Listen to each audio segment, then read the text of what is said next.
সকলকে আমার আনন্দিত জয়গুরু। আশা করি প্রত্যেকে ভালো আছেন। আজকে যে বিষয়টা নিয়ে আলোচনা করব সেটা প্রত্যেকের মধ্যে আছে, আমাদের মানব জাতির মধ্যে প্রত্যেকের মধ্যে এই জিনিসটা আছে। হ্যাঁ, সেই ব্যাপারটা নিয়ে আলোচনা করব, কোনো ফিক্সড টপিক নয়। তার আগে বলবো যে যারা এখনও পর্যন্ত আমাদের চ্যানেলটা সাবস্ক্রাইব করেননি এখনও পর্যন্ত, তাদের কাছে বিশেষ অনুরোধ তারা সাবস্ক্রাইব করবেন এবং ভালো লেগে থাকলে সবাইকে শেয়ার করবেন এবং লাইক কমেন্টসে আমাদের জানাবেন। তো আজকে যে বিষয়টা নিয়ে আলোচনা করব সেটি খুবই একটা কমন ব্যাপার, যেটা আমাদের মধ্যে প্রতিনিয়ত হয়ে আসছে এবং আছে। সেটা আমরা কোনোভাবেই তাড়াতে পারছি না। আমরা হাজার চেষ্টা করলেও ভাবছি যে না, এই জিনিসটা আমি আর করব না, এই জিনিসটা থেকে আমরা দূরে থাকার চেষ্টা করব, কিন্তু চেষ্টা করেও কিছুক্ষণ থাকার পরও আবার সেই একই জিনিস আমাদের মধ্যে হয়ে আসছে। ব্যাপারটা হচ্ছে, প্রথম কথা হচ্ছে, আমরা ঠাকুরের জগতে এসেছি। ঠাকুরের জগতে এসেছি, তাকে কেন এসেছি না, পরমপিতা তার মেন কর্ম হচ্ছে তাকে খুশি করা, তাকে পরমপিতাকে খুশি করা। এবং পরমপিতাকে খুশি ছাড়া আমাদের কিন্তু জীবনে আর অন্য কোনো লক্ষ্য থাকবে না। আমাদের লক্ষ্য একটাই, যে পরমপিতাকে খুশি করা। কিন্তু আমরা পরমপিতাকে না খুশি করে, ঠাকুরকে না খুশি করে, আমরা কেবল লোককে খুশি করতে আমরা ব্যস্ত হয়ে পড়ি। যে অমুক জায়গায় যাচ্ছি, অমুক জায়গায় ঠাকুরের অনুষ্ঠান হবে, একটা বিশেষ উৎসব হবে বা বিশেষ সৎসঙ্গ হবে, সেখানে আমরা যাচ্ছি। সেখানে গিয়ে আমরা কি বলবো, যে সেই লোকগুলো কেমন করে খুশি হবে, সে মানুষগুলো কেমন করে খুশি হবে। না, আমি ঘর থেকে স্থির করে, যেমন আমি যতটা পারি তার দয়াতে একটু আধটু গান করতে পারি। আমি চাইবো যে তাকে খুশি করতে, যেটা করণীয় সেটা করব। এবারে কোনো অনুষ্ঠান বা উৎসবে যাওয়ার পরে সেই লোকগুলোকে খুশি করতে গেলে, না অমুক লোকটা ওই গানটা ভালোবাসে, অমুক লোকটা ওই টাইপের আলোচনা ভালোবাসে, ওই লোকটা অমুক টাইপের ভক্তিকীর্তি ভজন ভালোবাসে। কেন রে ভাই, তুই কি লোককে খুশি করতে এসেছিস, না এই করতে এসেছিস? আমাদের মেন লক্ষ্য হচ্ছে ঠাকুর। ঠাকুর ছাড়া কিন্তু আমাদের মেন লক্ষ্য কিন্তু কেউ নয়। তো আমাদের মূল লক্ষ্য হবে ঠাকুর। ঠাকুর কিসে খুশি হবেন, আচার্যদেব কিসে খুশি হবেন, ঠাকুর পরিবার কিসে খুশি হবেন, আমাদের সেই কাজটা অবশ্যই করা দরকার। লোককে কিন্তু খুশি করে কিন্তু আমাদের কিন্তু জীবন চলবে না, আমাদের জীবন কিন্তু গাড্ডায় চলে যাবে। ঠাকুর সত্যানুসরণে স্পষ্ট বলে দিয়েছেন যে নিজত্ব হারিয়ে কাউকে খুশি করতে যেও না, তাহলে তোমার দুর্গতির সীমা থাকবে না। কিন্তু আমরা সবসময় প্রতিনিয়তই আমরা নিজত্ব হারিয়ে মানুষকে খুশি করতে যাই, আর ঠিক দুর্বিপাকে পড়ি। আর তখন আমরা এসে ঠাকুর ঠাকুর ঠাকুর ঠাকুর ঠাকুর ঠাকুর ঠাকুর ঠাকুর করে যাই।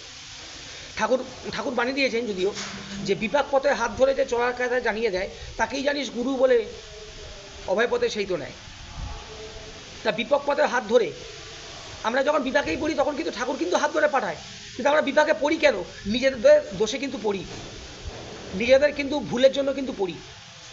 এই যে আমরা মানুষকে খুশি করতে যাচ্ছি। আর একটা কথা, ঠাকুরের জগতে তাপ্পি মেরে কিন্তু কোনো কাজ হয় না।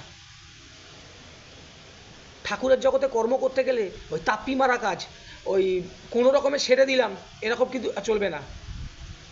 ওই কোনো রকমে সারলে ফলটাও কোনো রকমে হবে, তাপ্পি মেরে সারলে ফলটাও কিন্তু তাপ্পি মেরে হবে, তাই না? তা তাপ্পি মেরে কাজ করি, তাহলে ফলটাও তো সেরূপ পাবো আমরা। কিন্তু যখনই আমরা ফলটা সেই তাপ্পি মেরে ফলটা পাই, তখনই আমরা ঠাকুরকে কিন্তু গালাগালি দিতে বসে যাই। ধর ঠাকুর ধরে কি হলো, এই তো এরকম হলো। কিন্তু একবারও নিজের দোষটা, নিজের ভুলটা একবারও কিন্তু পরিমাপ করে কিন্তু দেখি না। আমরা দোষ দেখি, ভুল দেখি কার? অন্যের। আমরা কিন্তু অন্যের দোষ, অন্যের ভুল দেখার জন্যই কিন্তু পৃথিবীতে এসেছি, এটা আমরা মনে করি। অন্যের দোষ দেখার পূর্বে কাতর কণ্ঠে নিজ দোষ স্বীকার করো, শীঘ্রই সান্ত্বনা পাবে, শ্রী ঠাকুর সত্যানুসরণে বলেছেন, তাই না? আমরা কিন্তু কেবল অন্যের দোষ দেখে যাই, অমুকের ওটা ভালো নয়, অমুকের সেটা ভালো নয়। এই একটু আগেই একটা ব্যাপার নিয়ে কথা হচ্ছিল আমার স্ত্রীর সঙ্গে, ওই দোষ দেখা নিয়ে কথা হচ্ছিল। আমরা কিন্তু প্রতিনিয়ত কিন্তু দেখি, এবং আমি আমাকে দিয়ে বিচার করে বলছি একটা কথা, আমি আপনাদের কথা পরে আসছি, আমি আমাকে দিয়ে বিচার করে দেখছি। আজকে আমি ভালো ভালো কথা বলছি, কালকেই আমি গিয়ে কিন্তু অন্যের দোষ দেখব,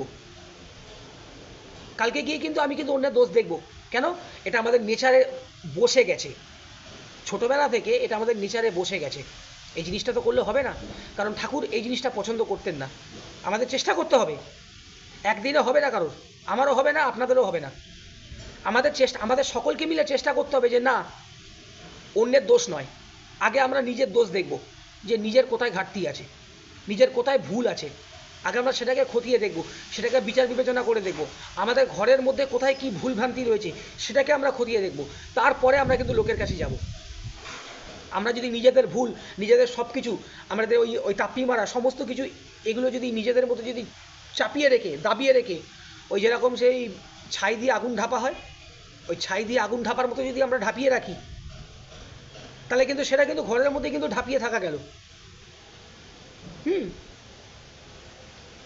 লোকের কাছে যখন যাব, লোককে গিয়ে যখন বলবো যে আপনি আপনার দোষটা আগে দেখুন, আপনি পরের দোষটা পরে দেখবেন, সে তো তখন ঘুরিয়ে তখন প্রশ্ন করতে পারে, মশাই আপনি আমাকে কি জ্ঞান দিচ্ছেন, আপনি আমাকে কি জ্ঞান দিচ্ছেন, আগে আপনি নিজের দোষটা ঠিক করুন। তখন আমার কোনো বলার কোনো জায়গা থাকবে? তখন আমার যাজন করার বা কোনো ঠাকুরের কথা বলার কোনো জায়গা থাকবে? সে তো সেখানেই আমাকে ব্লক করলো। যে আগে আপনি আপনার দোষটা দেখুন, আগে আপনি আপনার ভুলটা দেখুন, আপনি আগে নিজের দিক থেকে 100% পারফেক্ট হন, তারপরে আপনি অন্য কাউকে গিয়ে বলুন।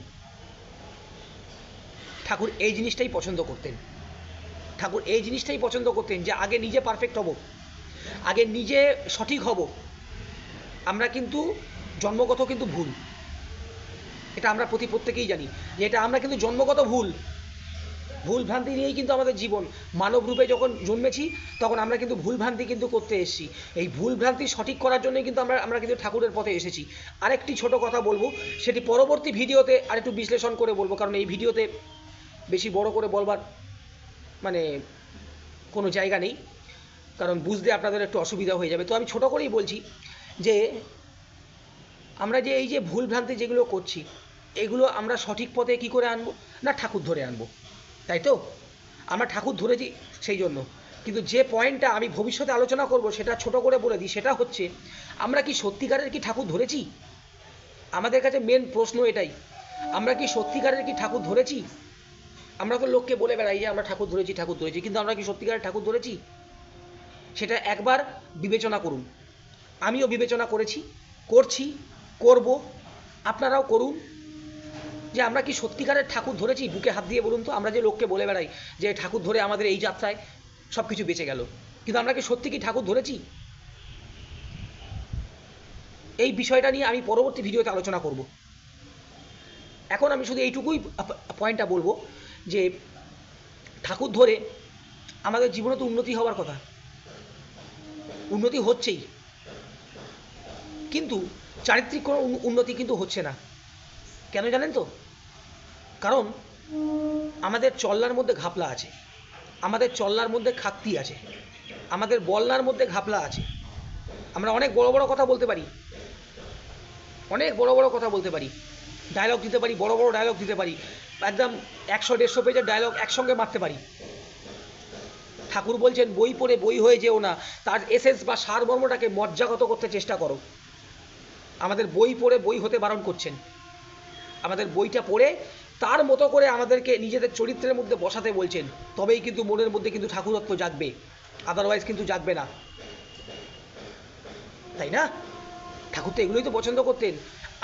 আমার 10টা বই পড়ার দরকার নেই, আমার একটা বই গোটা পড়ার দরকার নেই, আমি একটা লাইন পড়বো বা একটা স্ট্যান্জা পড়বো সত্যানুসরণের।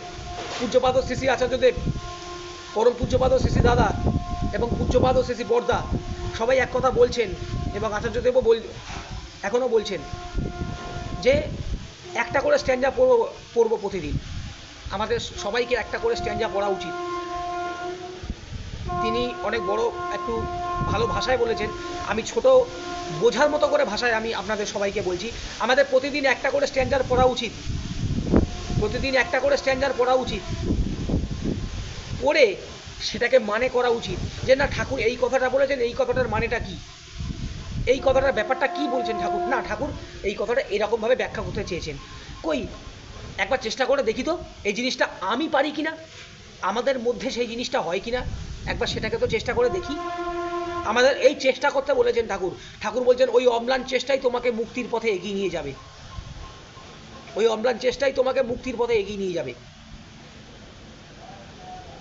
কিন্তু আমরা কিন্তু চেষ্টা করি না।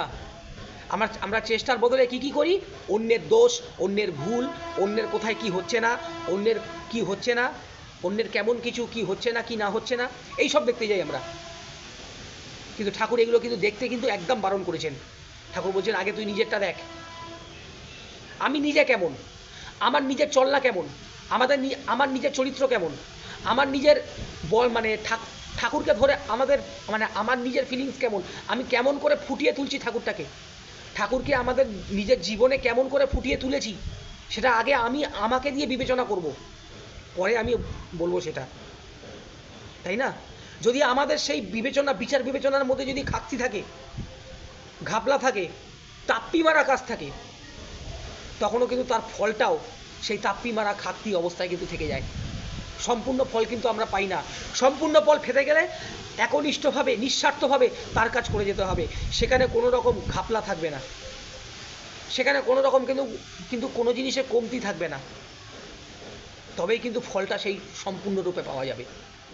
তাই আসুন আমরা একটা কথাই আজকে পণ করব, যাকে বলে প্রতিজ্ঞা করব, যে আমরা যারা পরমপিতার আশ্রয়ে আশ্রিত তার কাজ করছি, আমরা সকল মানুষেরা, সকল জনেরা, হ্যাঁ, আজ থেকে এবং এইক্ষণ থেকে চেষ্টা করব যে তার কাছে কোনো রকম কমতি না হয়, তার কাছে কোনো রকম তাপ্পি মারা না হয়। যেটুকু করব নিরেট করব। আমাদের এত করবার দরকার নেই একদিনে এত করবার দরকার নেই, এইটুকু করি না, এটুকুই করি, কিন্তু নিরেট করি, সলিড করি, তবে তার পাওনাটা কিন্তু সলিড হবে। আসুন প্রত্যেকের মঙ্গল প্রার্থনা করি আমি, এবং ভিডিওটা কেমন লাগলো সেটা কমেন্টস বক্সে জানাবেন। আমি আলোচনা করতে পারি না, সত্যি কথা বলতে আমি আলোচনা করতে পারি না ঠাকুরের, কারণ তার কাজ আমি করতে পারি না, তাই আমি আলোচনা করতে পারি না। তাই যতটুকু বুঝেছি, যতটুকু আমার ভাবনা, যতটুকু আমার ফিলিংস, ততটুকুর মধ্যে থেকে আমি আপনাদের বলবার চেষ্টা করলাম। যেটুকু আমি করেছি, যেটুকু আমি পেয়েছি, সেটুকুর মধ্যে থেকে আমি আপনাদের বলবার চেষ্টা করলাম। আমি প্রত্যেকের ইষ্টের আতুল চরণে প্রত্যেকের সর্বাঙ্গীন মঙ্গল প্রার্থনা করে আমার আজকে এই ক্ষুদ্র বক্তব্য আমি এখানেই সমাপ্ত করছি। প্রত্যেকে ভালো থাকবেন, ঠাকুরকে নিয়ে আনন্দে থাকবেন। জয় গুরু, বন্দে পুরুষোত্তম।